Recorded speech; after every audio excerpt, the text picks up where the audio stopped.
Hello, ladies and gentlemen, and welcome to the Say Report. I'm your host, Devon Decker, and joining me, my host companion, Sejohn Sarawik. Sejohn? Hey everybody, what's going on? Sejohn, before we go any further, can you show me where your marble is? Show me where my marble is? Yeah, can you show me where your marble is? I feel like this is a private question. You should have asked me off air, Devin. What is this? Okay, so based upon your reaction, I feel like maybe you weren't a part of this. But before we go down that track, first of all, ladies and gentlemen, for real, welcome to the Say Report. Glad you're here. Glad you're listening. We hope that we can entertain you a little bit during all of this. And Yeah. I have, for the first time in a long time, for an episode of the Say Report that is not specifically about us, being super critical, not critical.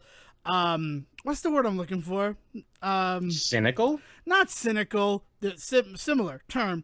No, where we're talking about movies and stuff. Analytical. Oh. We're not being analytical about like a movie or something in this episode, but I have a little list of things that I wanted to cover in today's episode. That's new, right? That's a brand new thing. I don't think I've ever done that before. I think we've done catch-up reports before, and I think we're about due, considering that the last 2 months of our lives, of everyone's lives, have been completely laser focused on a thing to the point where we haven't really been able to express much love for anything else. But yeah, I think you being prepared for a show is new to me, for sure. Yeah, okay, cool. I just wanted to, he means across everything, not just the Say Report. Usually I just kind of show up, I'll do a swig of mouthwash and then go. But before I go into my list, which has, looking at it, 4 topics, and one of them has subsections. Sejohn, is there anything that you wanted to talk about this week? Oh, there's a few things. I too have a running list of things that I've been meaning to really talk about the last few weeks. But first and foremost, I want to apologize. It was brought to my attention the birds were getting out of hand at my house, and I have to be honest. I have a new setup in the basement. I have moved things around, and those were actually my boss. He has been communicating with me by bird. That is how I've been doing work for the last 2 months now that I'm working from home. But I did talk to him, and we're going to try the quieter quail, like the Utah quail that they have out here. Apparently, the ones that we were using were basically just fucking animals. I only ever noticed them as we were winding down. And then I'm like, oh my God, those birds have probably been there this whole episode. I know. And they've been there every day, all day of my life for the last 2 weeks, 3 weeks, 4 weeks. How long have we been in quarantine? What day is it? What year is it?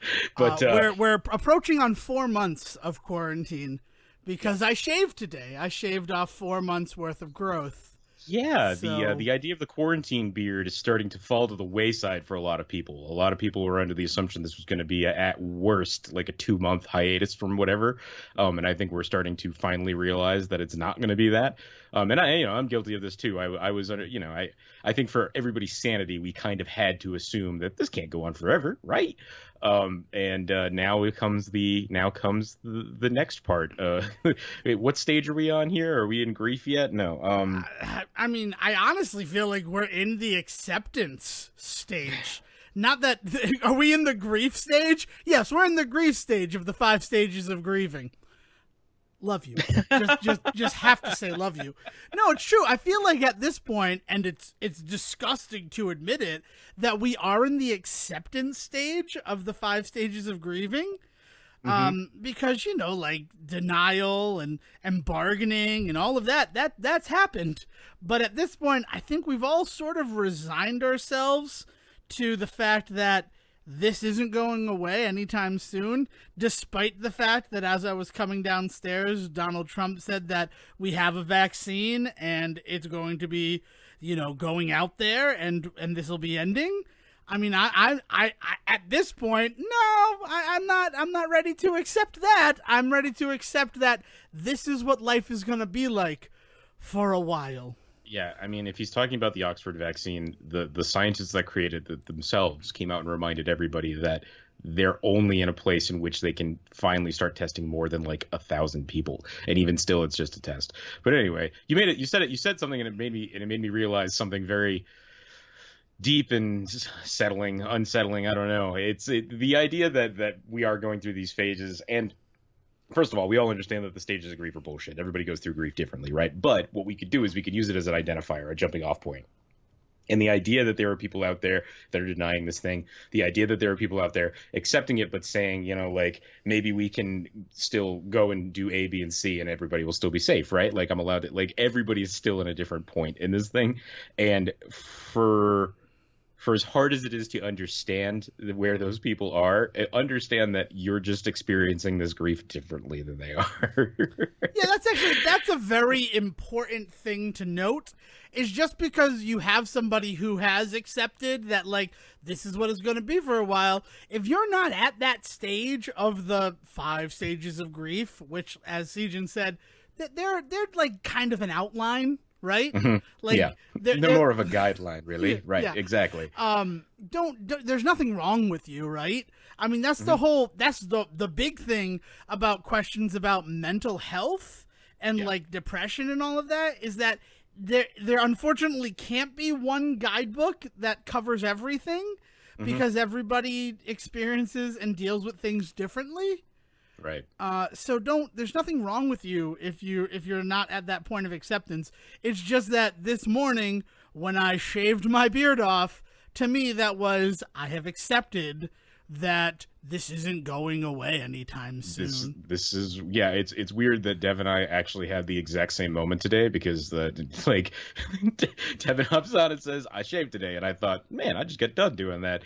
It was definitely a moment of realization today of just like, all right, I need to stop like pretending like I'm on vacation here. Not that I haven't been working or any of that sort of shit, but like that mentality of like, this is going to be going any day now. But yeah, so we've been so focused on that, with the understanding that, or with the belief that it was going to be over soon and we'd be going past it, and it's not. So I think this is a good episode for us to kind of break on through to the other side, as it were, and just kind of start treating this like real life.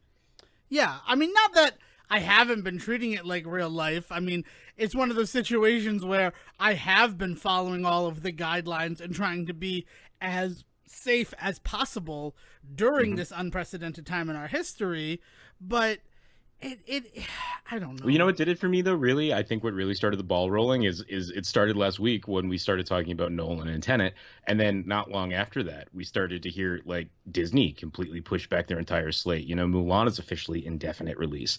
That sort of thing is going on, and it's like, it's the realization by like the last bastion of insanity had been like, consumerism. Like everybody was just like, but I still need to go out and buy my hamburgers, right? Like, but even that is starting to kind of crack for some people, especially the people selling the hamburgers. So there's definitely a new air in this environment that I am learning to breathe. Yeah, and that's basically it. I mean, the last thing that I want to say on this topic, because this is the topic we brought up, is Major League Baseball just came back. They've been playing for about a week, and honestly, I don't know how much longer that's going to be happening. Yeah, I mean, they're already starting to see the kind of the flaws in their plans with no fans in the stadium.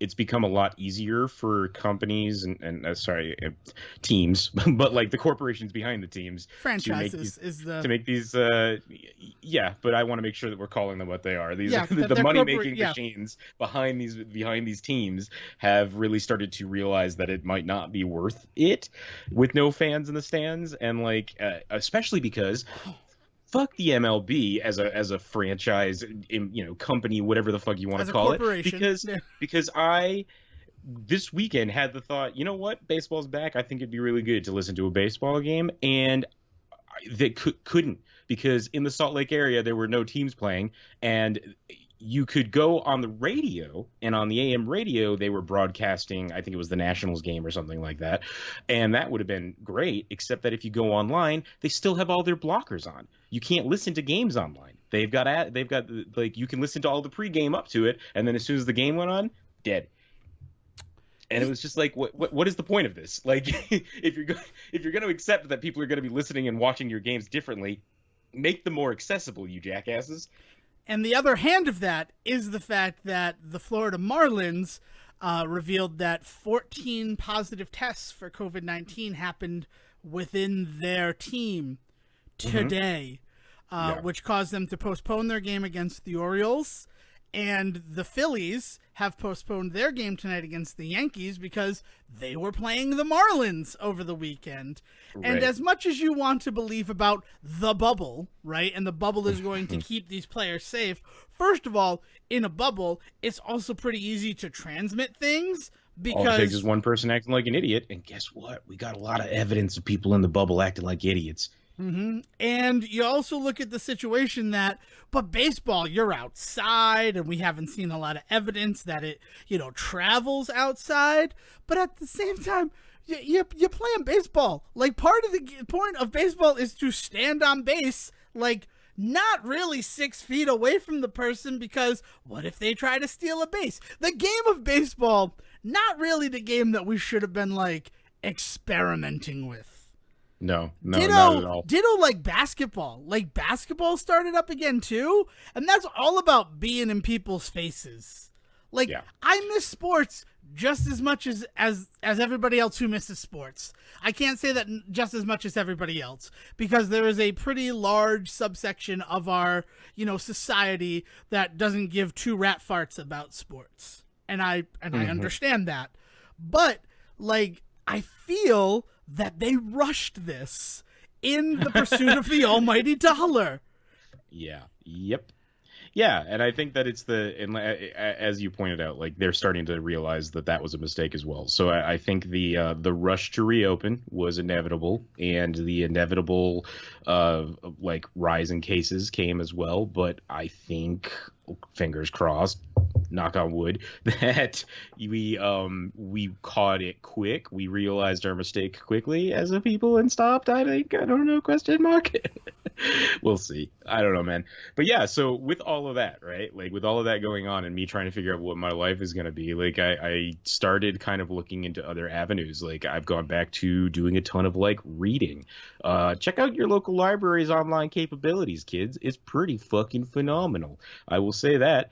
I don't know, like, I know in Ohio this existed, and it exists in Utah, but if you've got a physical library card, or at least know the number off of it, who does? So if you have your physical library card, you can actually sign in to online applications that allow you to have access to digital libraries, and a lot of libraries will actually allow you if you're in, like, a certain radius of that library. So, like, say if you're in East Providence, just to give an example, bet the Providence library would also let you sign into theirs too, like that sort of thing. So like go out there and explore that. That's pretty rad. Yeah, I mean, Rhode Island as a whole has the Ocean State libraries, so you can access the entire database as long as you have an Ocean State library card. Funny story, mine expired in January, and I'm like, well, there's no rush to get a new library card, right?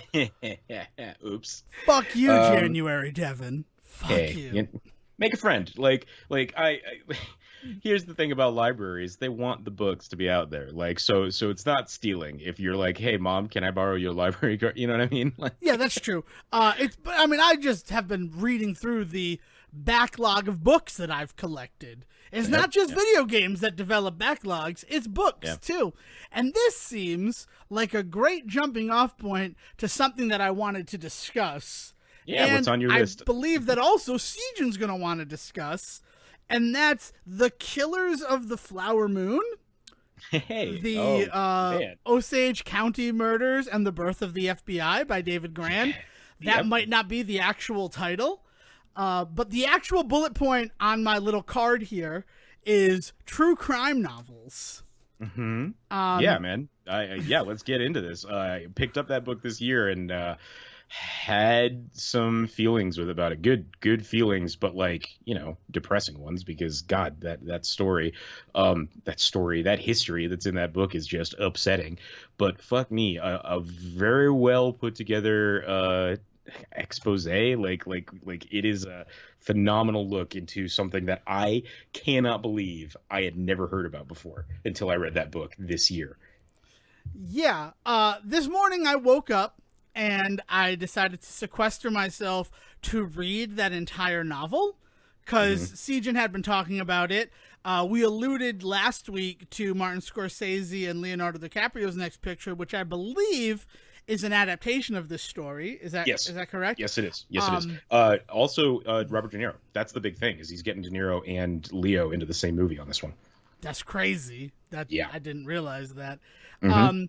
And the unfortunate truth on my end is that I read 3 chapters and had to stop.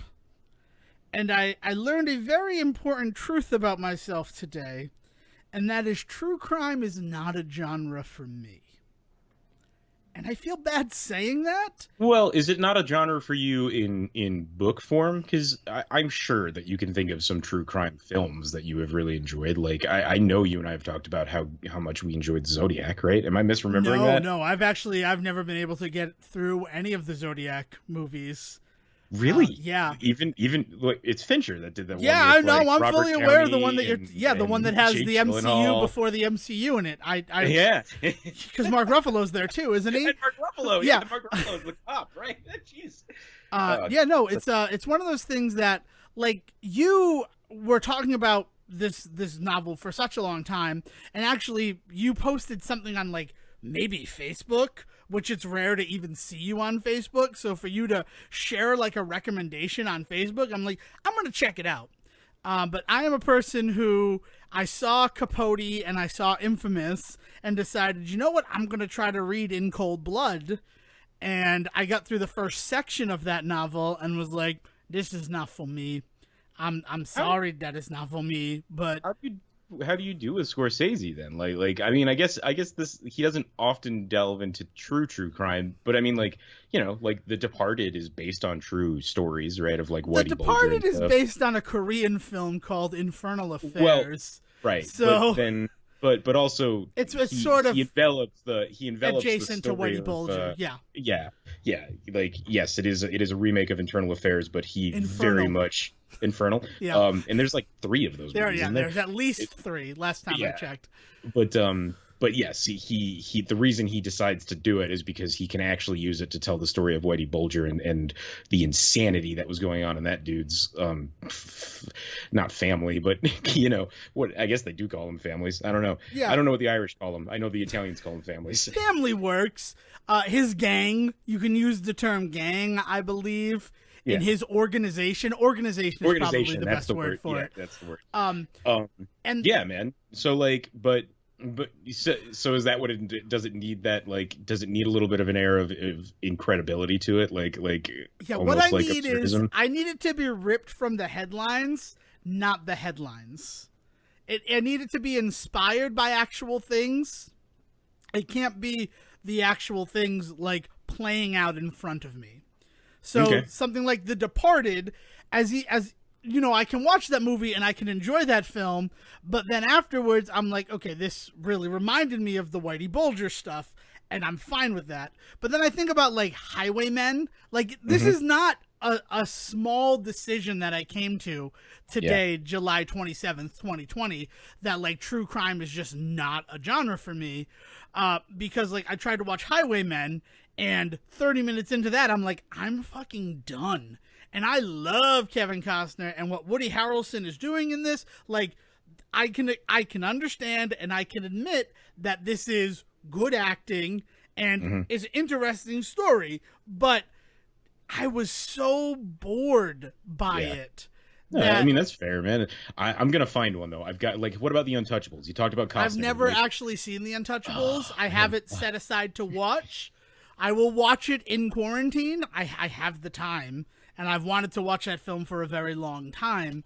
And I don't know how that's gonna, like, I mean, I think about biopics that I've watched in this. I, like, just watched I, Tonya, and again, I can admit that everybody brings their A game to that film, but I was bored to tears by it. I mean, maybe real life is just not your bag, considering the stuff that's going on in it right now. I don't think anybody could blame you. You know what I mean? Like there is a certain number of people out there that feel that when they go out of their way to find entertainment, be it movies, books, video games, they don't necessarily want something deep and true. They want something deep, but, like, they want to have They want to have some layer of absurdity or some layer of cartoonishness, like something to it that disconnects them from it, right?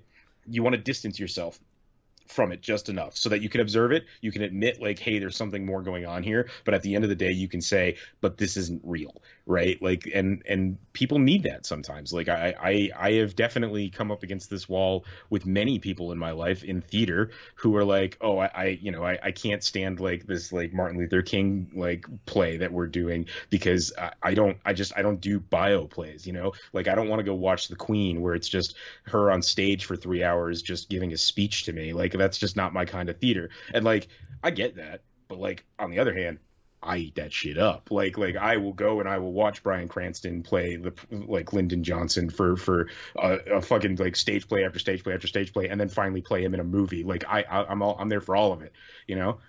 Yeah, I think where it comes from is it's the reverse of the Reese's theory.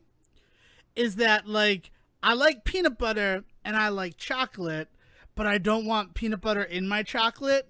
Where in this scenario, I like entertainment and I like education, but I don't really want education in my entertainment. Or at least not like blatantly, right? Right. Because like that being said, like there's fluff shit out there that I just can't stand watching. Like if there's nothing to it, like I'm you know. Yeah, no, yeah, and I understand, I get that, but it's like if I'm setting out to be entertained, I am specifically trying to, I guess, disconnect from the real world. Yeah, like, and you know, educate. Like I mean, I took for fun an American Revolution class that had a 1,800-page textbook that I read cover to cover so that I could go to class and be able to participate in these conversations with like actual factual history majors. You'd be like a textbook audience member for Brecht, man. Like this is not like, you don't feel like alone in this world because of this, because like there is even styles of art out there that are purposely geared towards the fact that like, will we all stop trying to fucking make it about real world shit? Like we have the opportunity here to play with colors that don't exist in the real world, or shapes that don't exist in the real world. Like why aren't we taking advantage of this, you know?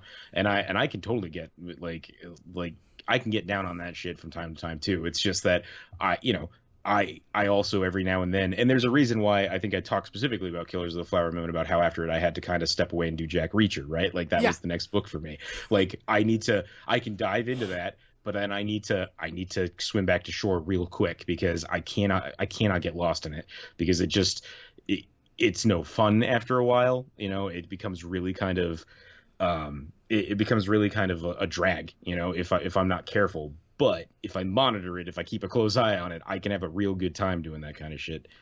Yeah, and I'm glad that, thank you for saying that, because as I was, you know, I took a drive after reading the first 3 chapters of the novel, and I'm like, I just need to clear my head after this. One of the thoughts that I had was, am I deficient because I'm not one of these people who like loves a podcast about serial killers? Mm-hmm. And I was going to ask you. It's really, really interesting that you're saying that, because one of the few things that I'm doing right now that I've been taking my time off is I'll Be Gone in the Dark has come out, the HBO miniseries that is based heavily on the book that oh my God, Michelle McNamara, thank God, I almost forgot her name, Patton Oswalt's wife that passed away 5-6 years ago at this point, but she was a true crime, I forget what they call them. Amateur detective is not even a fair word, because holy shit, the work she did was amazing. But she was one of these people that was on like message boards, really into this sort of like true crime stuff. Started like, you know, going to the scenes of old unsolved mysteries to just kind of get a feel for the place and see what it was like to be there, and then writing about it on her blog, right? And then one of the cases that she got real invested in was the Golden State Rapist. I think I'm saying that name right. And essentially, this guy had for years raped like 50 people, murdered a couple of them as well, and like had just been getting away with it. Like they couldn't stop him. Every now and then he would pop up, do like a few of them, and then disappear again, and they just could not catch him.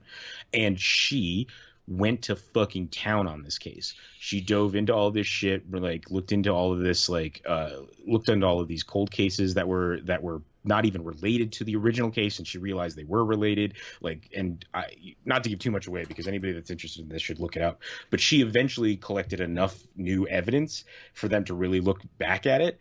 And sadly, after she died, they finally used a ton of the stuff she found and actually caught the guy. And so, like, it's this, like, hugely, like, insane, like, important case, cold case, like, true crime story that this woman just decided on a whim she was going to get invested in.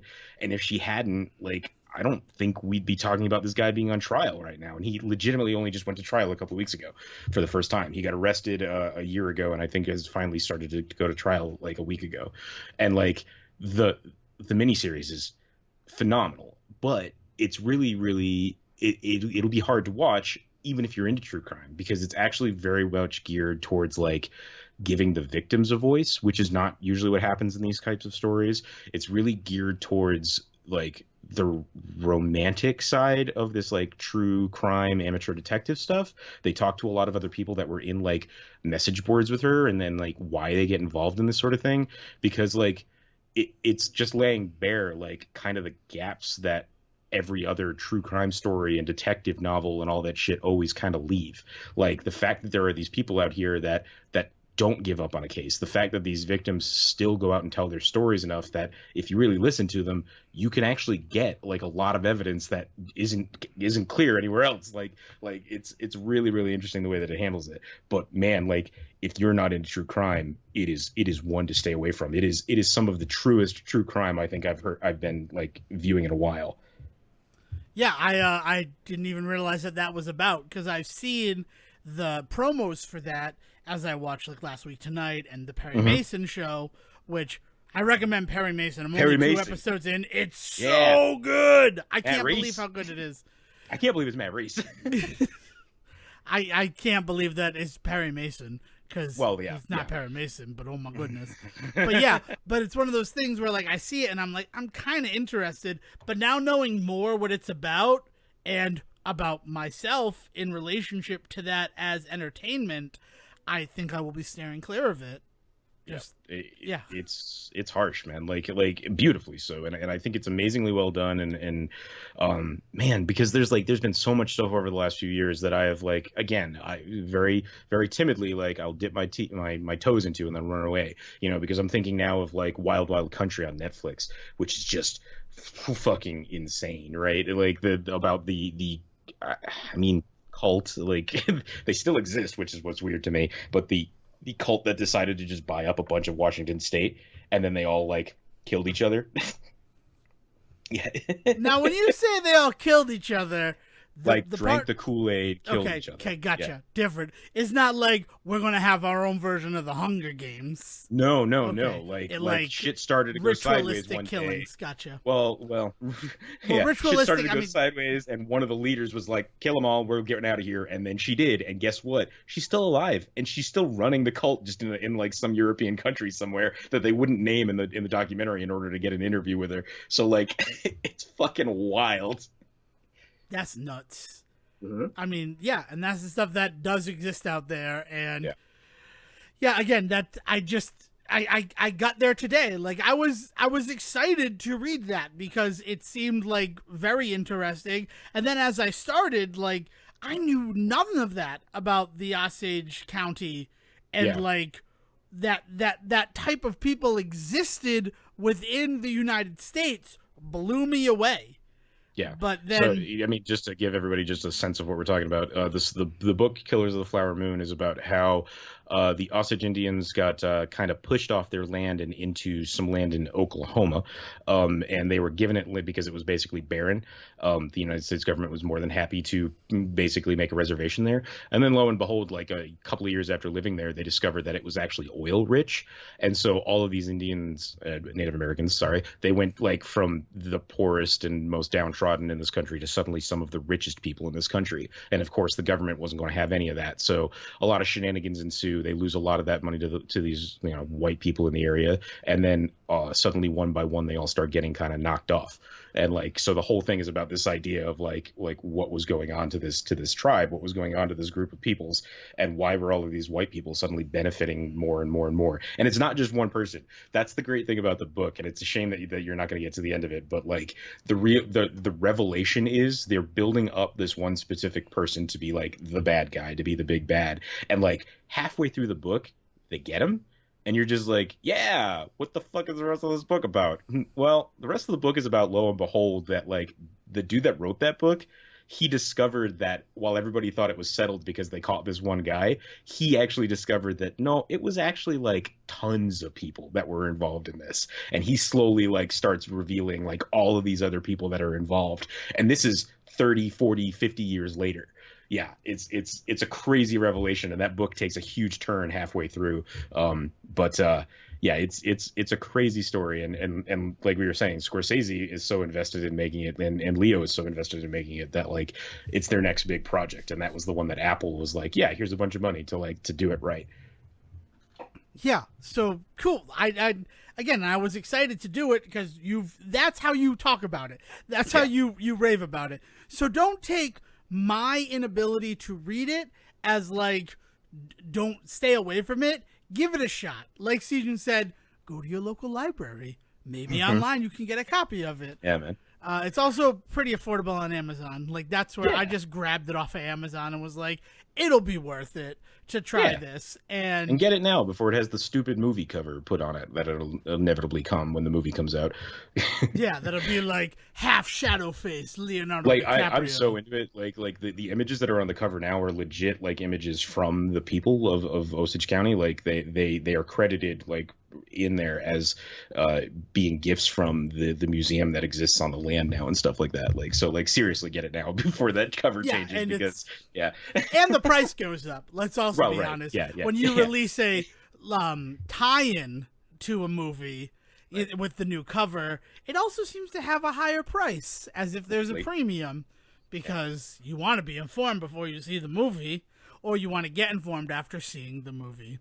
Right. Man, corporations, huh? They're sort of what we're tearing down this week. Yeah, man. Huh. Well, I'm glad you've been doing some reading. I decided to dive into Transmetropolitan for like my yearly like reread of that series, and blew through the entire 10 collection series this week. And fuck me, like every time I read that book, I feel like, man, it's like he's talking about now, but holy shit, it's like he's talking about now. Warren Ellis wrote, and it is insane to me how much you can map like current events onto it. I mean, everything from like the initial arc being about a American nationalist president that is like kind of over the top that he tears down, but then it only makes way for this like more evil, like underhanded, like faux leftist that comes in and suddenly like decides that he's gonna just like rip apart the Constitution, and it all leads to a giant race riot at the end that ends up becoming kind of like the downfall of that president. Like it's pretty friggin' insane what like that the feels kind of ripped like, from the headlines, but I'm pretty sure that was published 30, 40 years ago? Transmetropolitan, I think, ended after 9/11. I think that it was pretty soon after that, but it being a comic book run, it probably started in like the 80s, right? Like,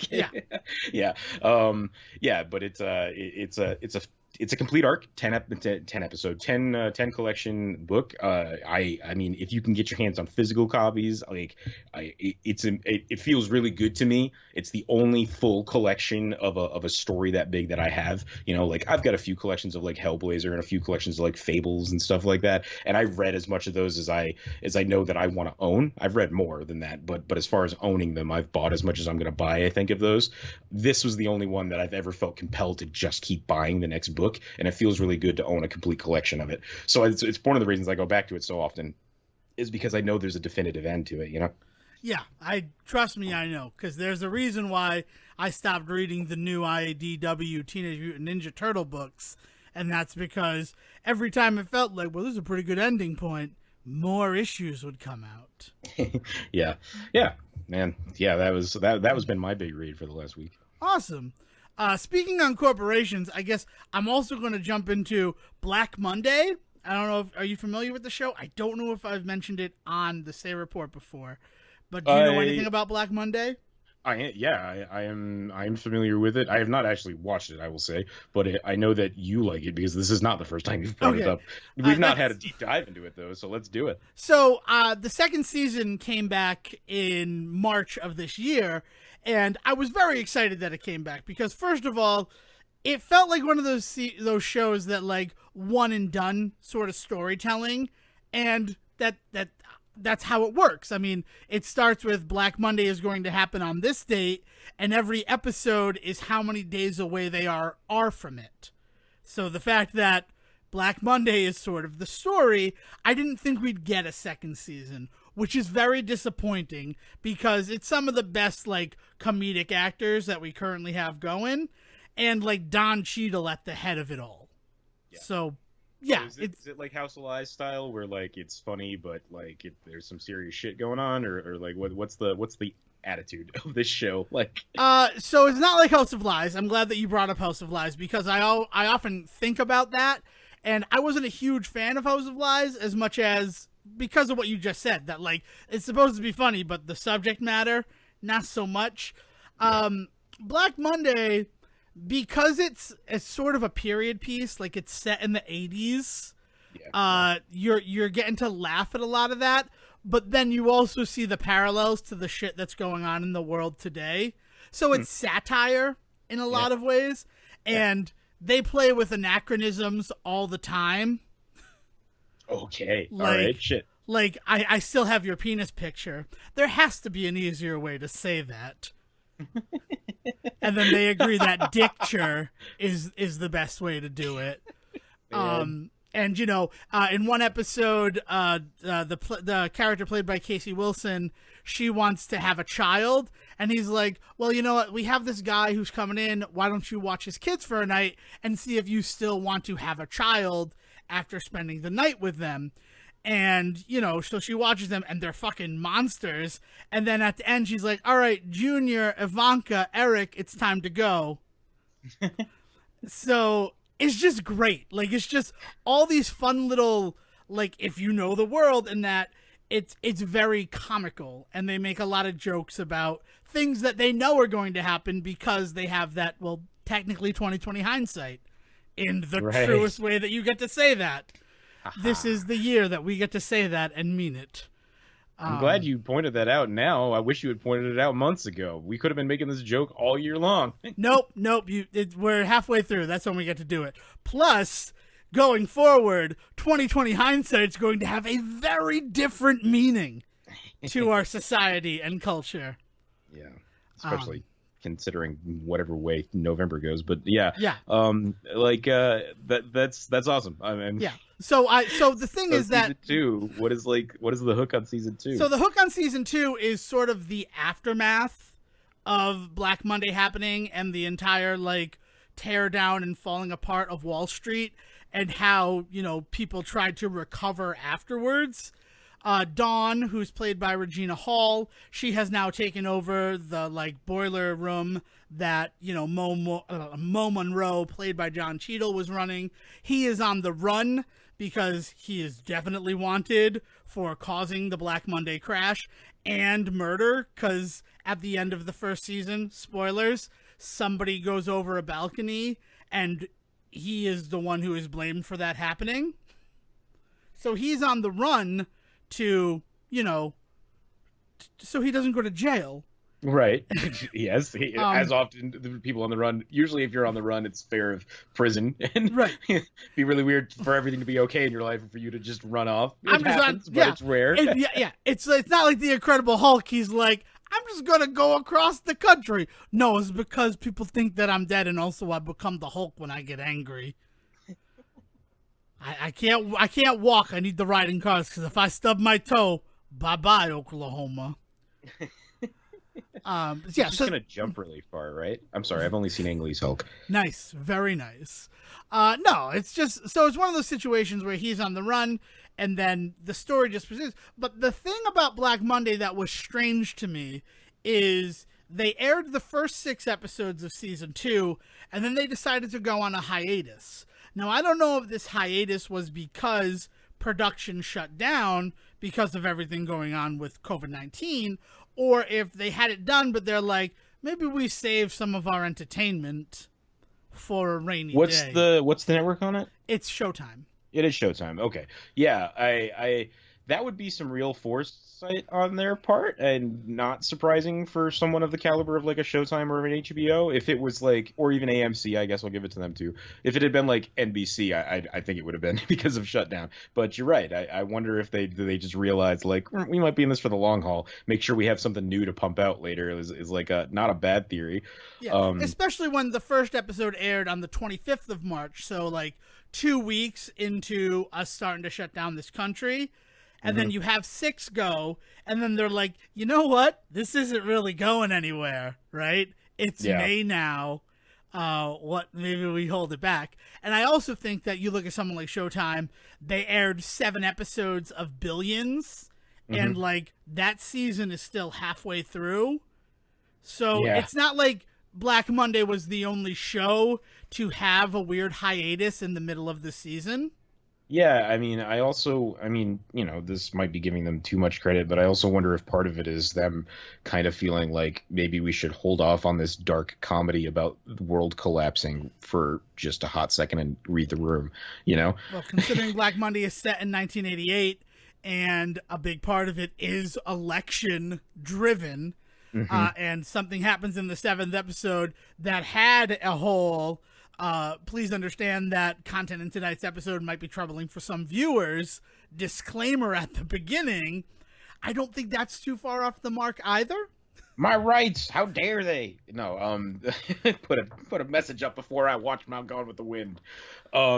That's really interesting, actually. I'm very, very curious to see if they ever come out with the reasoning. Because the other thing is a thing like Showtime, a network like Showtime or HBO, they can do whatever the fuck they want. And they don't really answer to an audience like say like a Fox does or like TNT feels the need to explain every fucking move they make.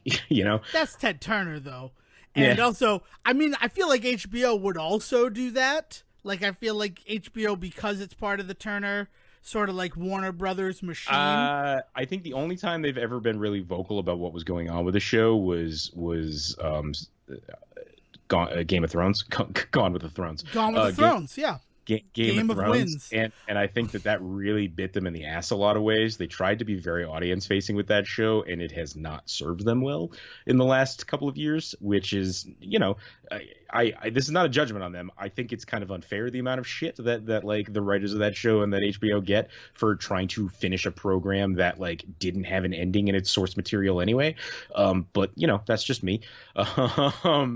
But yeah, I think one of the few times I've ever personally realized they were being very audience facing and bit them in the ass. So I don't know if I necessarily agree that they would continue to do that, but I don't know. But I feel like they're pretty forward with shows like Real Time with Bill Maher and The Last Week Tonight with John Oliver, where if they go on a hiatus that is longer than the usual stuff, they will explain why.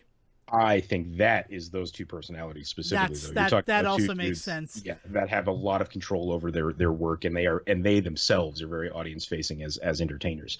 But yeah, I see what you're saying. Yeah, it's just I never get explanations from Showtime. I don't expect explanations from Showtime, but in that higher like upper 800s programming area, HBO sometimes will give a little bit of like background on what they're doing. I feel like they also did that with like Bad Education.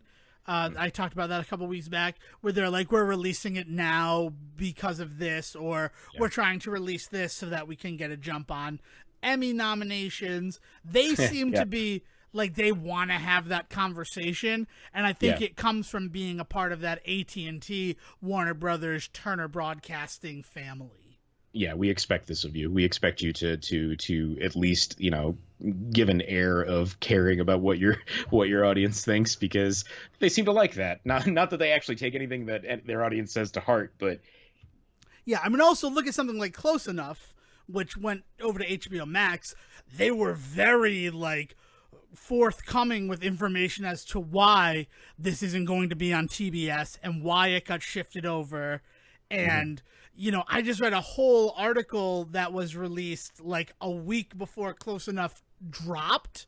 That was J.G. Quinzel explaining why the show was not full half-hour episodes, why they were comprised of 2 11-minute stories, and how that affected the whole production schedule, and why the final episode is a whole half-hour was because they like had budgeted out for X amount of episodes, and then in cutting them down, like it was so much information where I'm like, I didn't really need like the behind the curtain stuff. Yeah, that's also weird show. Because like as like consumers of anything on Cartoon Network, right? Like we see that shit all the time though. Like 11-minute episodes, and especially like the 30-minute long episode like being kind of like the either the season finale or like a holiday like that's not new to us as consumers. So that's a weird amount of information to give on a topic that like nobody has ever cared to explain before. We just kind of got it. Like all right. Yeah, I'm like, this is a really, what is happening?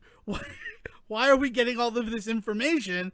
And again, I feel like it comes from, you mentioned that like TNT went above and beyond to describe what was happening here. And it's like, yeah, that's what Turner does. Yeah. And I don't know why they do that, but they do. It's just something that happens.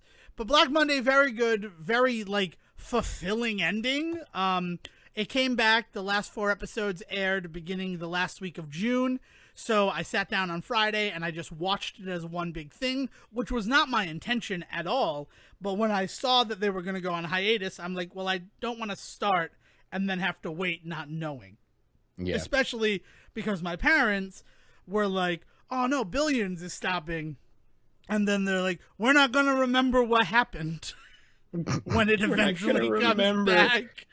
And I'm like, I don't know what to tell you. I'm sorry. And then you also look at something like The Good Wife that had a 10-episode 4th season planned, and then because of all this, had to wrap everything up with the 7th episode, leaving a very unsatisfying, like, final episode of The Good Wife for us to be left on. The echoes of the writer's strike there. Yeah, man, that's, it's just very strange overall. So to like get to watch Black Monday and see that it wasn't that they were retooling, that they like took the time to say, oh, we're just going to hold off so that we can, you know, give it out when people are ready for it again. Yeah. And it really does speak to the fact that there was this time in our society where they're like, people are ready to get back to normal. And it was that last week of June. And now we see where we are now. It's just but I think where these guys like Showtime and stuff are going to come out on top is that we can it's a sense of normalcy that still abides by the new rules, which is going to be the kind of thing that we need to find, right? Like it's part of the reason that we have kind of focused so much on streaming services and video games the last few weeks is because like it's the pieces of normalcy that we're still allowed to embrace, right? Yes, it's all across the board. Yes, right. Yeah. So you said that you have a list. Is there something you want to do, or can I jump to my next bullet point? I do want to do a little bit of video game and talk because I've dove into 3 different video games this week that I really want to touch on. Love it. 2 of which were on the damn Switch. So first and foremost, this is not going to be a huge thing. I just wanted to just celebrate the joy that I'm having in being able to play Tessa went out of her way and got a limited edition physical copy of Super Meat Boy for the Switch. They're only putting so many out. It's a company called Limited Run that does this with a lot of different like indie games. They seem, as far as I can tell from the research, primarily focused on just physical Switch releases of these games. And it's just fucking rad. Because in addition to picking that up, we also, all 3 of us in the house got, not Pro controllers. They're basically Pro controllers. They just don't have the NFR reader or Rumble in them. Those are the only 2 features that they're missing. Power A wireless Yes, controllers. the Power A wireless. And honestly, they look better than the Pro controllers. Like they've got all sorts of like rad, covers to them. So I got myself like an awesome graffiti Pikachu one. The girls got Zelda ones. ones that, you know, and they had a few different choices for those. Beautiful Mario ones from like old Mario with like Bowser, 8-bit Bowser on them and stuff like that too. But anyway, we invested in a bunch of those controllers because we've been experiencing some shitty Joy-Con drift the last few months. You know, playing games like Smash and Mario Kart. Like we've had to really kind of like play the game of, okay, which ones are the worst? We'll hook those up to the battery charger because they're not so bad once they're full. And meanwhile, we'll play with the ones that are okay. And then once those start getting real bad, we'll switch over to the newly charged. Like it's been just a mind game, like this whole fucking meta game of what Joy-Cons to use when we play. And so that we were sick of it. We were just sick of it. So I decided that I was going to invest in one. And then once Tessa saw them, they couldn't say no to their own. So they bought them as well. So we've been sitting around just playing a ton of Meat Boy. And with these new controllers, it's just been a fucking dream. Like there's this feel to this version that there's like something a little bit different in things like the timing and stuff. I think part of it is just the Switch capabilities, like how it reads certain inputs and how fast it can move compared to like a PS4. But it's like, I won't say it's like playing a whole new game, but it is like playing almost new levels in Meat Boy. It's crazy, and it's been a blast. It's just been super fun. So just wanted to just get that out there.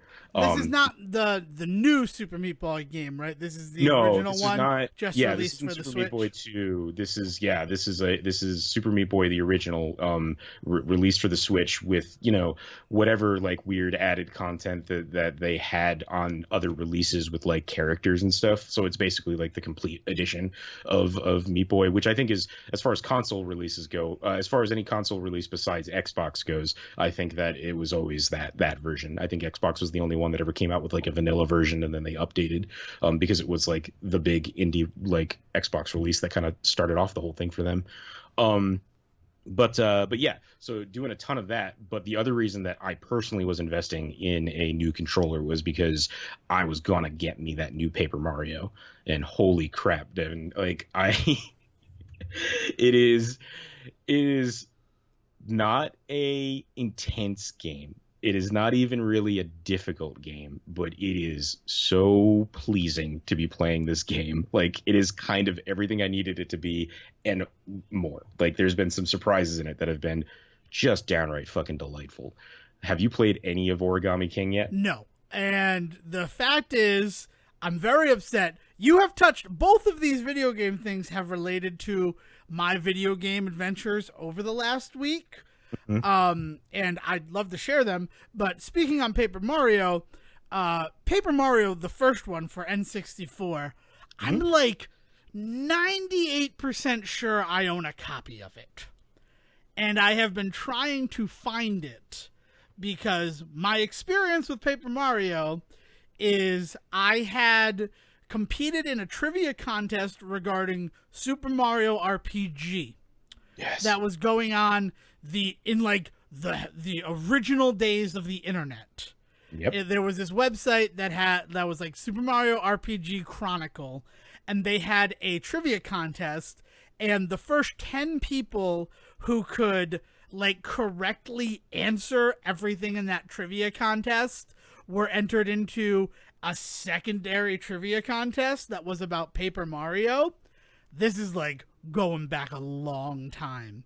And yeah. I was the 9th and final qualifier into this competition that they were having. They couldn't find a 10th person who was able to correctly answer all of the trivia about Super Mario RPG. Should have came and asked me, but anyway. Yeah, well, I don't know.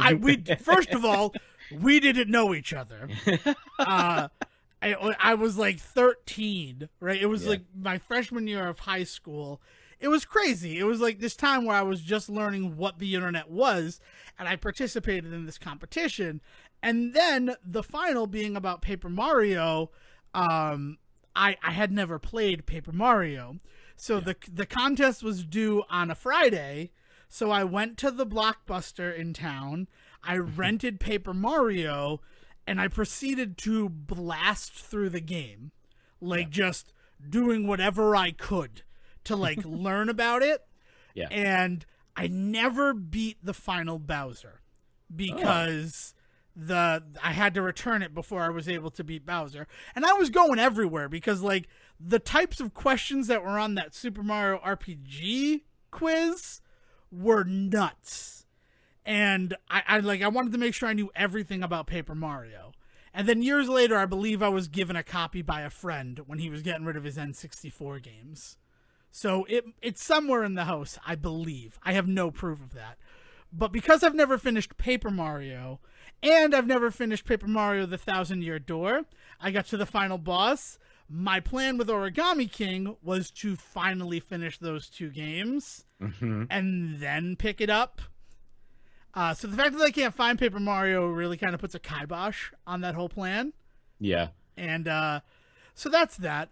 Also, I was the schmuck who bought Sticker Star the day that it came out. Literally the only person standing outside of Toys R Us the day of that release. And yeah, that game sucks. I'm not even gonna like sugarcoat it. Sticker Star is not a good Paper Mario game. I think it is actually a very good Paper Mario game. I will give you it might not be a good video game because here's the shtick with Paper Mario games. There's always some new mechanic of some kind. Sans the first one, but I think the new that the first one brings to the world is paper, right? Like that's the thing gimmick, that's there. Yeah. Right. So, but that's just it, right? Is there's always a gimmick, and it's whether or not the gimmick clicks is what makes it a good game or not. And the sticker stuff is just not loved by anybody. There's just I don't think I've ever run into anybody that talks about that being their favorite part of that, right? And so like there is gimmicky shit to do in this one too. So like don't hold your breath. There's going to be a lot of silly dumb stuff that you need to do in this one. What's really cool in this one is it's very very well handled how much you have to do the gimmicky stuff versus how much you want to do the gimmicky stuff. And then the other side of that is that there's so much more than the gimmick that where a Sticker Star feels like it is the gimmick, right? Like the whole point of Sticker Star is like going around and dropping them stickers, right? And that's just not the case in this. For instance, I don't think it's a spoiler. One of the biggest gimmicks, I think the gimmick of this one is confetti drop, where like you basically there's holes all over the world because somebody's been using pieces of the world in order to make origami like bad guys, and so like you have to fill the holes in order to complete certain tasks, and like they keep track of how many holes in a world you fill, and if you fill all of them, you get a bonus, that sort of thing, and so you have to go around and you have to throw confetti on stuff in order to fill the holes, right? And like I said, there's moments where that doesn't have to be the case. Like you can see holes and just not if you're not in the mood to do any hole filling right now, you don't have to. Very few cases where it's required to advance the story. And then that being said, it doesn't come into play at all in like the fighting or anything like that. Like it really just like there's like steps that you could say like, oh, because I filled this hole, I was able to get to this character, I was able to do this thing, and it allowed me to have this item while I went into this battle. But that's just like so far removed that like you're not thinking about it while you're in the battle system, and like not even in the boss battles or anything. So they do this really smart thing where there's this huge gimmick that they introduce, and that is kind of like the gimmick for the game, but then they also don't make it like detrimental to your experience with the if you're like, all right, I'm gonna do this because it's fun, but I'm gonna stop once it's not, you'll be okay. You know what I mean? like that sort of attitude is persistent throughout, because there's also this whole mechanic of like finding toads. Like it reminds me of Barney's hide and seek. Like you have to look behind like every fucking bush and see if you can find the kid, right? Like there's a lot of that sort of silly stuff going on. The fight mechanic in this one, you guessed it perfectly. Like the ring system is of like how you rotate the rings and mess with the rings in order to like form patterns that allow you to attack in different ways is really, really interesting. The way that they mix that up for the boss fights is phenomenal. There's so much going on. And now I'm only 2 kingdoms in out of what I assume are going to be 5 because of the way that the story's been going. Ribbons went, yeah. Right. And so like there are 6 pipes, but I'm assuming the 6th pipe is like. But anyway, there's like but there's this idea that so it could get stale. I don't know. They keep shaking it up though, because every world seems to have its own kind of like attitude about things. Like you go through the Whispering Woods is the first world you go through, and there's all this really weird stuff about how your paper and how the trees are being like used to make that paper and what that means. Like there's this whole like weird like kind of guilt trip eco story going on in the background of it, and then that's just not, that's not present anywhere else in the game. Like you move on to the next world and it's this whole thing about like about Toad Town and how everybody kind of is fed up with the toads because they're basically humans and they're using up like all of the resources. So there's like this weird through line of the eco stuff, but it's not the same as like the trees yelling at you for cutting them down and using them for confetti, right?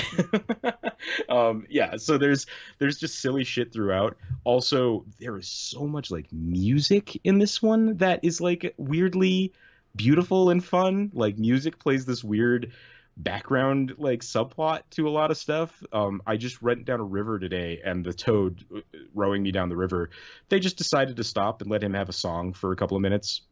Like just he gets to have a song while he rows. It's like, okay. I don't know if I could have skipped it or not. Didn't care to.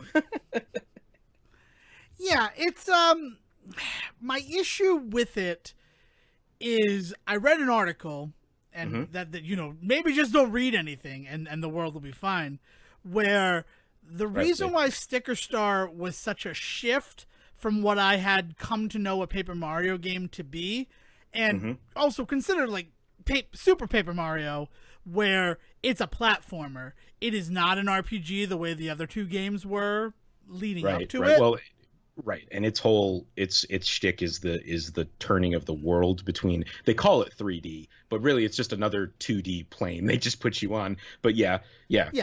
So it becomes this like weird platform, pseudo-esque 3D platformer. Yeah. But the big change that was implemented down from the top of Nintendo going into Sticker Star was no more new characters. We don't want you to do any more new characters. You can only use existing Nintendo Super Mario properties.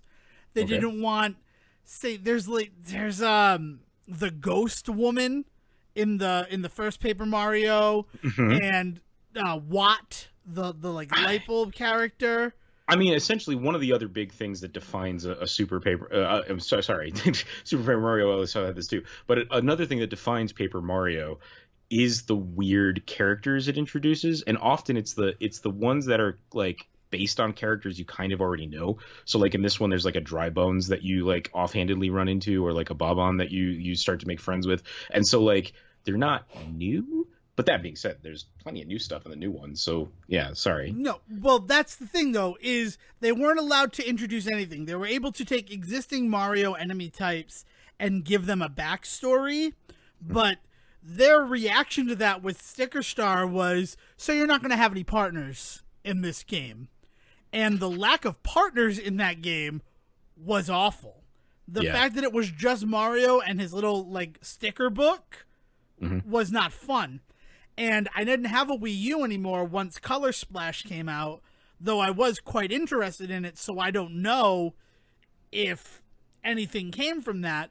But here's the question I have about the Dry Bones and the Bob-omb because you're someone who's played the game. Do they have unique personalities, or does it feel like this is just a Bob-omb that is aligning itself with Mario? Oh, no. Totally unique. He's basically like, at first I couldn't pin down what they were doing with his character because he there is something about him, and I realized very quickly that if you think about him like the dude in The Big Lebowski, that's who he is. Like shit happens to him and he's just like, oh, bummer, man. And then like he'll like disappear, he'll like wander off, and you're like, what are you doing? Like, we're in the middle of something, and he's like, yeah, that's pretty cool. Like, I'm glad you found me. I like it when my friends find me. That's rad. It's like, are you high? You're fucking high.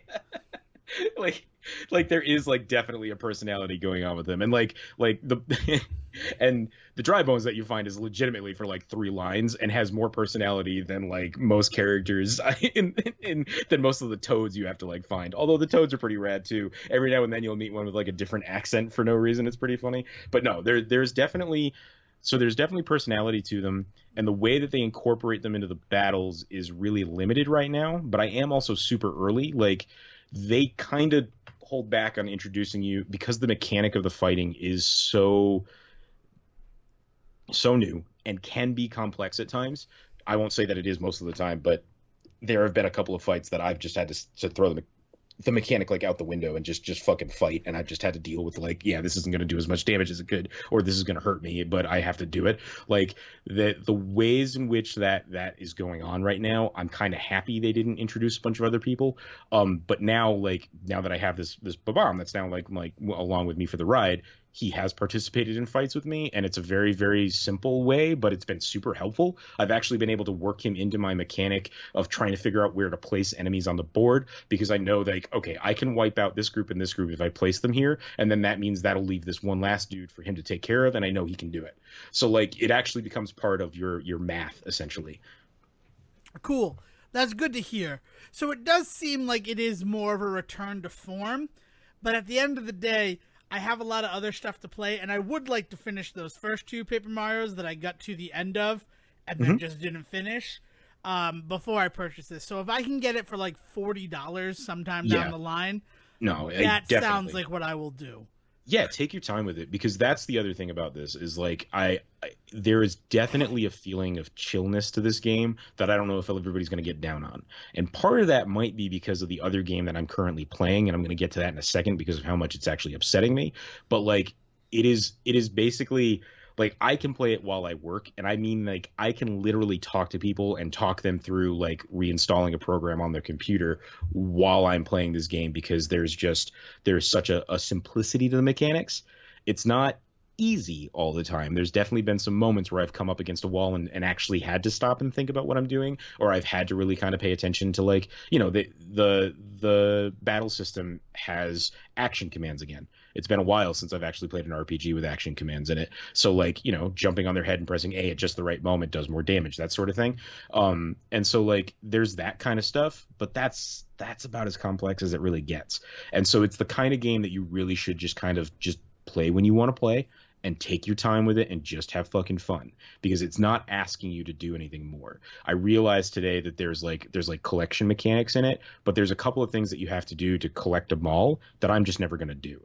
And I was like, okay, well, knowing that collecting them all is off the table actually takes a lot of pressure off of me to constantly be trying to collect things, because I know I'm never going to bother enough with this game to learn how to collect every coin in this mini game. It's just not going to happen. So like it is the kind of game that kind of asks you to just come when you're ready. So totally don't like take your time with it. Yeah, and that feels like what Nintendo has sort of been doing going forward. There are 900 Korok seeds in Breath of the Wild, and I'm not going to get all 900 Korok seeds. I didn't even beat all the shrines. I did shrine hunting until it was no longer fun. Ditto, looking at this show, how we were both going to try to get 999 moons in Mario Odyssey, but then, no, around 700, I was done with this game. Sorry, Mario. And it's interesting because at the time I thought it was a failure on Nintendo's part of like misreading the idea of the get good attitude. And now with this game, I'm starting to realize that it's not a failure on Nintendo's part to read that attitude. It's actually a triumph on Nintendo's part to feed that attitude enough for that audience, but also let the rest of the people in the world know that it's okay if you're not that person.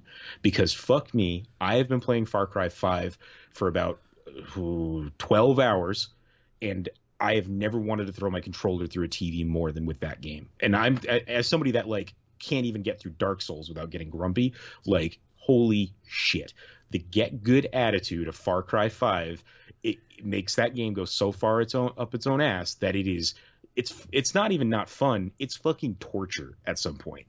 Like I can't begin to describe to you all of the ways in which that game has been pissing me off, but what's killer about it is I want to like it. I want to like that game. As somebody that loved the hell out of 4, played through so much of that, I dove into a Primal, and I didn't get as much into that, but I still had fun with what I was doing in it. It just didn't grab me like the story for 4 did. And I haven't played New Dawn yet because I wanted to play this one first before I get into New Dawn, and now I don't even think I'm going to go into New Dawn. Which is so sad for me, especially with the announcement of 6 this week. Like, it's killing me because like the first 20 minutes of Far Cry 5 hooked me so good, so well. I was in.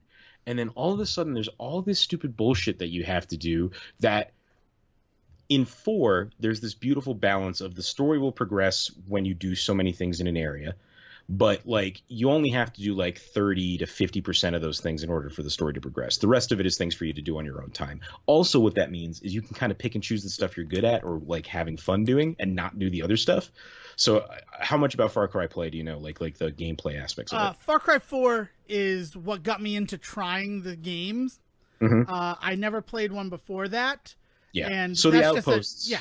the outposts are back. You don't have to do the climbing of the towers so that you can see the whole map thing, which I guess is okay. But like we'll get to the map in a second because I got some real issues with that too. But like, so the outposts are back. There's like the helping people in the area, saving civilians is there, and all that sort of stuff. And I don't mind doing that kind of shit. So like, I went through and I did every outpost like that was the first thing I did, and that didn't even get me halfway through to what is moving the story along. So then I'm like, I'm saving every civilian I can. I'm taking out like landmarks like they're asking me to, and I'm still only at like 60%. I got everything done that I wanted to do in that area and like wasn't even close to moving the story forward. So then I had to go into the fucking deep dive grind of all of this weird shit like dogfighting in a plane. It's like I didn't it's basically flight simulator for like 4 hours of my playtime because like it's boring as hell. It takes forever to actually get to whatever destination you're supposed to go to, and like the flight mechanics are flight mechanics. And if you're not into that sort of thing, like it's the flight mechanics aren't fun. Like unless you're like super into that sort of attitude of just like checking your altitude, making sure that like you're only going a little to the left, because if you go too far to the left, you'll barrel roll and then fall out. The engine will stall if you're going too far, if you're pointed too far in one direction or another. Like there's all of this other shit you have to keep in mind, and it's ridiculous, right? And it's part of this attitude that this game has that is dedicated to this like it's not just a get good attitude, it's get good realism attitude, because one of the big changes that they made to this game is there is no mini map whatsoever. And a lot of people online took issue with that. They were like, wait, there's not going to be like I actually, as somebody that played Far Cry 4, and like the mini map became my savior at some point because like I collected everything in that game. I unlocked everything in that game. I saved every civilian I could in that game. And it was all because I'd be walking around and the mini map would show 6 things around me and I'd just bam, like knock them all out. And it felt good, right? But they outright said, we're not putting a mini map in this game because we want you to get lost. Like that was the wording they used. We want you to get lost and have to find landmarks to get back. We want this to be set in such a realistic world.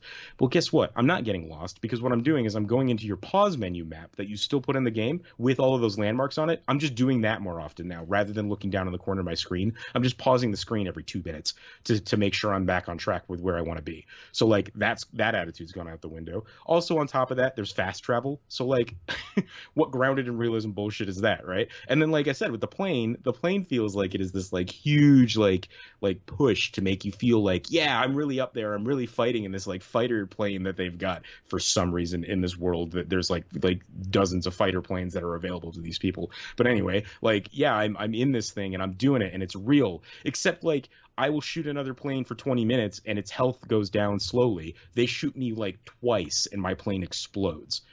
And it's like so there's all of these there's this huge attitude in the creators, like we wanted to make things more grounded in reality and more and which is part of the reason why you have to do more to really kind of go up against and build the resistance, is because they felt like in past games it was too easy to flip an area because you had done A, B, and C. They want you to do A, B, C, D, and E and F as well, right? Like it's like they're forcing you into doing parts of the game that aren't fun, and it's just tedious after a while, and in some parts like difficult. Like it feels almost impossible. I was doing this boss fight for an hour, which one of the boss fights is a dog fight in a plane. Fuck that. And I finally went online because I was like, I can't figure out what I'm doing wrong. And then somebody in the comments was like, yeah, if you just call in this one extra dude to help you, he flies a plane and like he can do it for you real quick. And then like 20 people after him being like, I called that guy in and he fucked me over, he kept running into me, or I called that guy in and he didn't do shit. And so like that's not the case for everybody. So I tried it. I called this guy in, and sure enough, the guy like shows up shoots the other plane down. I don't even get to like have the cathartic moment of like actually winning the boss fight. I was like, okay, so like what they wanted me to do was to use this system that they put in place of calling in other people, but like then in that that ruined the like that mechanic is actually not fun to me because it took away me playing the game. Like so it's just upsetting me. Also, if another fucking civilian gets eaten by a cougar, I'm gonna put my fist through my TV for real. Fun. That sounds like fun. Yeah, it exactly. sounds like I chose the right move in stopping with Far Cry 4. It's such a shame because like the story and the concept are so good and hooked me, and I love those basic Far Cry mechanics, like sneaking around, taking out outposts, but like then you sneak around, you take out every outpost, and then they force you into a confrontation that you can't sneak into. It has to be like a balls to the wall, all guns a blazing fight. And I'm like, I haven't played the game like this up to this point.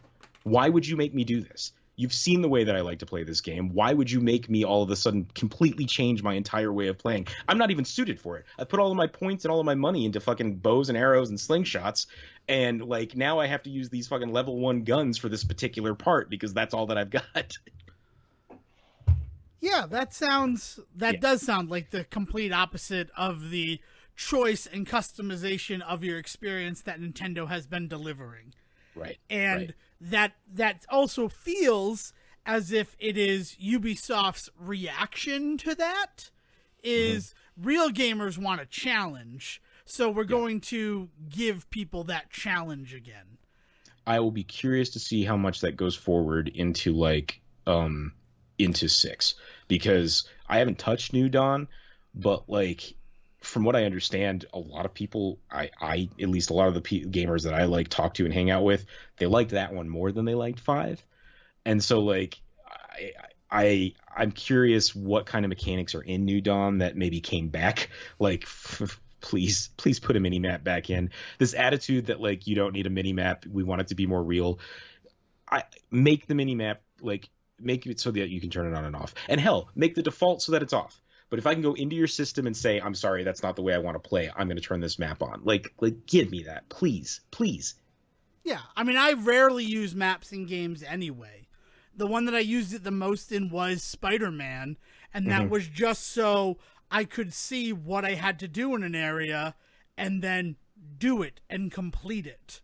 Right. So it's one of those things, even when a map is presented, it doesn't necessarily mean that everyone's going to use it. Yeah. In fact, one of the things that I had to learn after playing games alone for so long, when I started playing with other people, was a lot of people take the time to pause and look at the map to see where they are and get their grounding. And I don't live my life that way. I just kind of, triangle along down the road and figure out where I am from noticing something. I once wound up in New Hampshire because I was just driving, and then suddenly I look up and I'm like, oh, I'm in New Hampshire. I should turn around because I don't know where I am right now. Yeah, man. But like, and that's what I mean is like feeding that gamer is fine with me. Like all inclusive audience is great, but that means all inclusive. All they've done is created a new form of exclusivity in that they've created this game that is now basically unplayable for me. A guy that really like I dropped $20 on this game because I was so sure I was going to love it. Not only did I pay the $10 for the game itself, but I paid the extra $10 to get all the DLC that I'm now never going to see if I don't complete it. That's a shit feeling. Yeah, that's the big gamble with gaming now. Like I bought the Kakarot game because I love the end of Dragon Ball Z.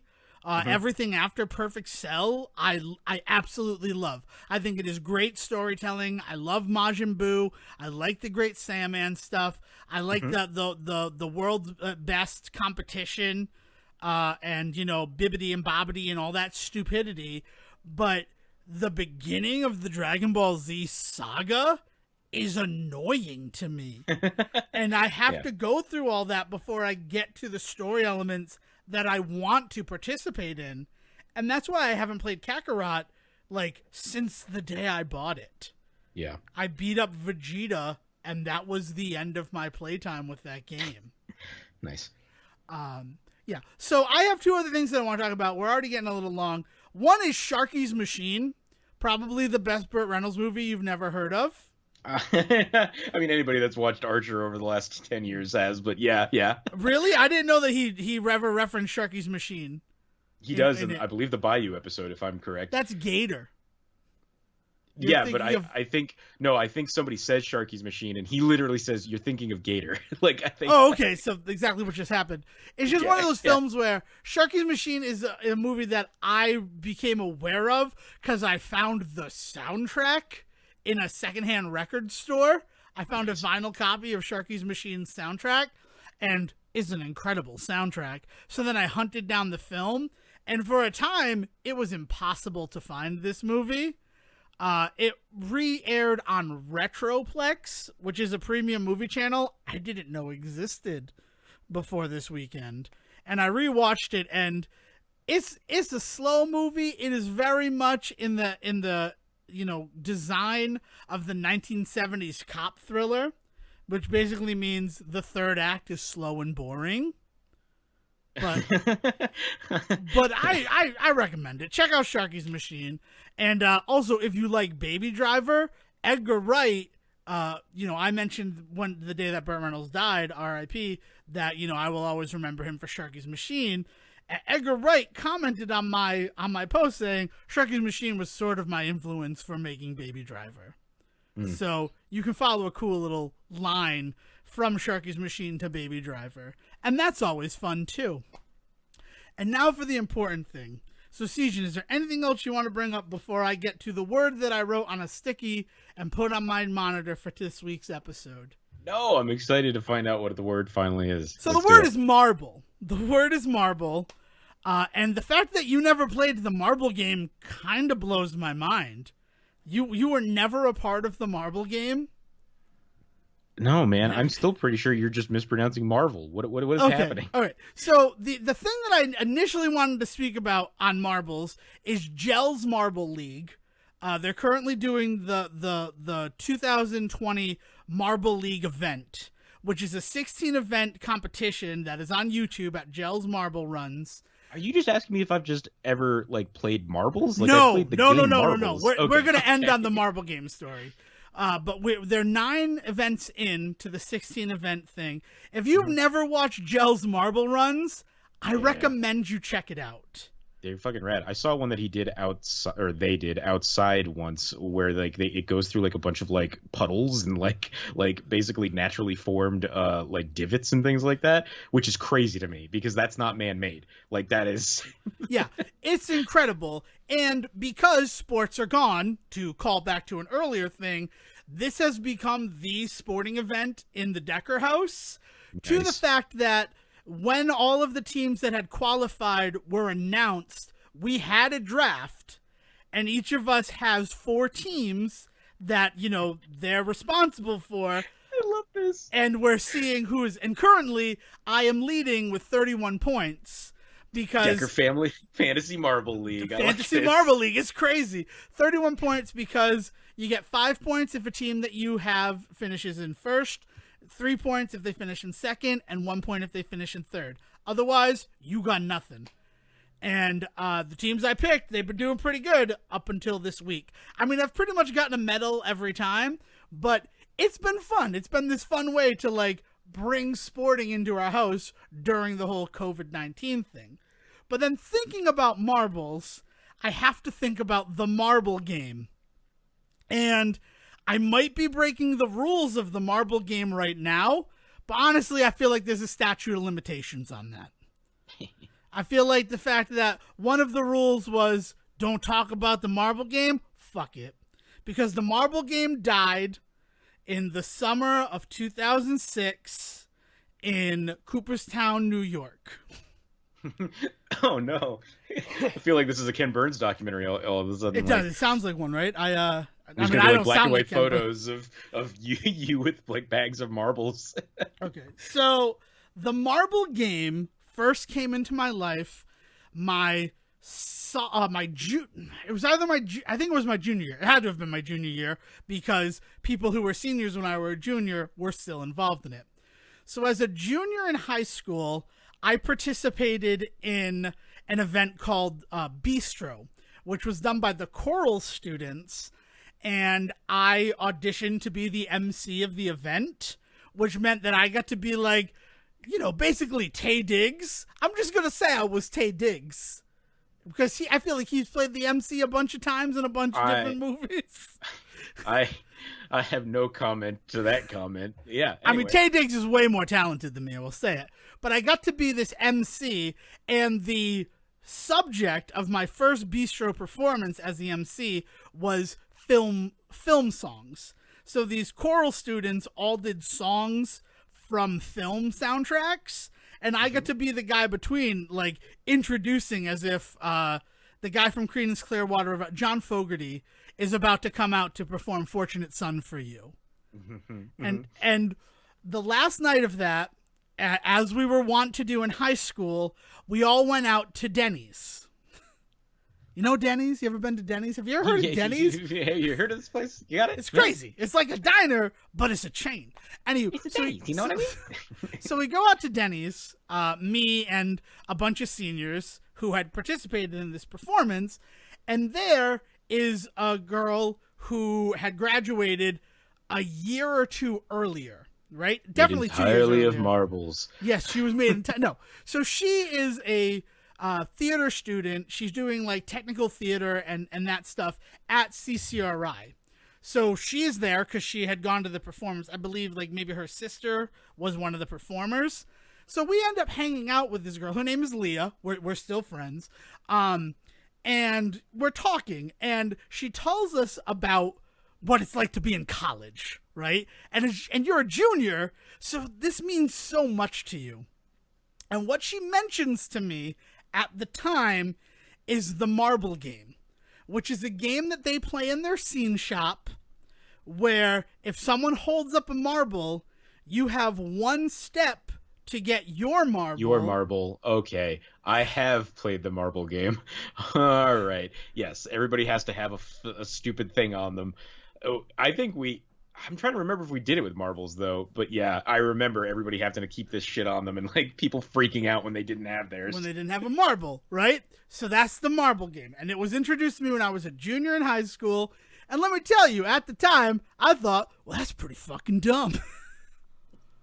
But then, fast forward to my sophomore year, so when we met each other, and a transplant came over from CCRI because he had finished his associates and was now getting his bachelor's of fine arts at URI. And he brought with him the marble game. And that is why you and I played it. Because the marble game, it's so much fun to be in theater and like building in the scene shop and having to find a marble. Because if the person doesn't have a marble, they have to give you $1. Fuck me. Yeah, I think I remember this now. And I think I remember I played for about a week and realized I did not want to keep playing a game where I was going to have to keep paying people money. I kept a marble in my wallet till like 2008. Didn't when you have that like a weird wallet shape fell to your apart. wallet? It did. Yeah, I wonder why. Yeah, it had a big bump on the bottom right, and it made that wallet eventually fall apart. But I kept it there, and for a long time, I was the only one who ever had a marble on me, and that is because the marble game, as it existed, and if it still exists, and you happen to be a listener to the show, let me know. But I feel like it died in July in Cooperstown, New York. When we were working for Bob Dylan, me and this transplant, and, two other people. I'm not going to share these names. Leah, I like Leah, and, she also moved away from the marble game way before the Cooperstown event. And we're working with electrical because we said that we were lighting people, so they put us on electrical. And as we're, unspooling wire to hook up all the lighting for Bob Dylan's show, the person who brought it from CCRI to URI is telling the person who is for real employed by the touring company with Bob Dylan, not overhire help, but a person who has like established in the entertainment industry about the marble game. Thinking that this is going to impress the shit out of this dude. Yeah, it's that stupid shit you think is going to be like a fun party story when you're still in like low grad college. Yeah, when you're an undergrad, that's what that's called. Yeah, well, I didn't want to necessarily call him an undergrad because I didn't know if he had already graduated or not. No, he was still. It was the summer after we had met him, Mm. so we were all still undergrads. And the response from this guy was, "That's fucking stupid." And that was the end of the marble game. That Bob Dylan show in Cooperstown, New York, where I would Nothing then kills fun faster than somebody cooler than you just calling your shit out. And it was one of those situations where I'm listening to him talk and talk and talk about it, like with such pride, like the way that he got everybody at URI to play this game, right? And then that guy just shut it down. And in my head, I'm like, yeah, because it's always been fucking stupid. I knew this 3 years ago that it was stupid. And the reason I tell that story is because every fucking time I watch one of Jel's marble runs or a Marble League event, I am reminded of the marble game. Do you pull your marble out still? No, I don't have a marble on me anymore. I'm actually sad about that because the marble that I had was this bile yellow colored marble that, like, is gross to look at, but it was like, that's my marble. There are many like it, but this one is my own. Oh, man. And I've just been thinking about the marble game lately, and I wanted to see if you recalled it. And the fact that you don't really kind of proves just how unremarkable the marble game was. Unremarkable. Yeah, I mean, like, you gotta remember, man, like, I was shit poor when we were in college, like, and so the idea of a game that was gonna cost me $1 by, like, participating but not winning was like, or the only way to win is not to play. Like, so yeah, I dropped out of that real quick, I think. I mean, the big issue was that no one ever paid up. Like, it was one of those stupid things where, yeah, like, yeah, it's like Jinx. Jinx, you owe me a Coke. Yeah, Jinx, you owe me a Coke. You don't owe me a Coke. And you can talk. You don't actually have to give me Coke. Yeah. But it's just one of those things that, like, I don't know how it happened in college. I don't know how it, like, picked up so rapidly in college. Because the secret of college, Devin, is that it's just high school, too. I mean, the secret of the real world, John Mayer, is that is all high school 3. Yeah. Season of the Witch. So... Yeah, oh, man. Yeah, no, but I've been enjoying the marble runs and stuff. And Jail's marble run is very good. I also recommend Fubeca Marble before they got a commentator. Back when it was just marbles doing interesting things without someone talking about it. Those are very good as well. I recommend it, but I can't escape this part of my life where "do you know where your marble is" was such a prevalent phrase.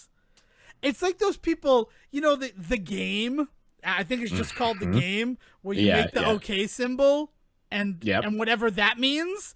Because I never played that, because, again, that seems fucking stupid. I mean, the assholes around the game meant it was a punch in the arm. As long as, like, if it was below the knee and you caught somebody with it, it was a punch in the arm. Like, that was the way we played that game. So Although I think that's gone out the window ever since that became, like, a hate symbol. Yeah, right?